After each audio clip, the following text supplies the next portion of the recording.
जय श्रीराम पोट्टो. मागच्या पार्टमध्ये मी तुम्हाला सांगितलं होतं की आपल्याला विजुदा, कौस्तुभदा आणि हार्दिकदा भेटले होते. मग समोर गेलो तर भेटले आपल्याला विजुदा. मग कौस्तुभदा काय म्हणतात पाहून घ्या.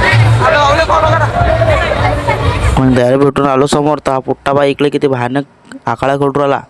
मग त्याच्यापासून आलो समोर, तर मग तिथे फुटराचे फटाके म्हणजे आली ती राजराजेश्वर महाराजांची पालखी. मग तिथं आलो, तिथं आपल्याला दिसली गर्दी. मग तिथं होती राजराजेश्वर महाराजांची पालखी. मग पालखीत दर्शन गिर्शन घेतलं. मला समोर तर आपल्याला भेटले आपल्या ITआयतले तर मग त्याला ब्लॉकमध्ये घेऊन घेतलं आणि तिथून निघालो समोर. समोर गेलो, घोड्यानं पार बा एकट्यानंच माहोल करून टाकला. पुरी गर्दी साईडला हटवून टाकली. म्हणते मेरा माहोल सब. मग तिथून आलो तर तिथून पुढे आलो तर मग भेटले आपल्याला हार्दिकदा. मग हार्दिकदाला ब्लॉकमध्ये घेऊन घेतलं आणि मग त्याच्या भिडलो नाचेले.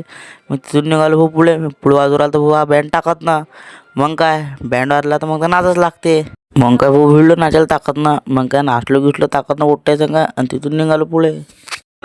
मग निघालो मंदिराच्या इकडे जायला. मंदिरापाशी गेलो, तिथं होती ताकद न करती. मग काय तिथं व्हिडिओ काढला आणि तिथून निघालो घरी जायला. मग पोचलो पोट्ट्याच्या घराजवळ. चला मग भेटू पुढच्या ब्लॉगमध्ये. तिथलं काय तुमच्या फॉलो करून. जय श्रीराम.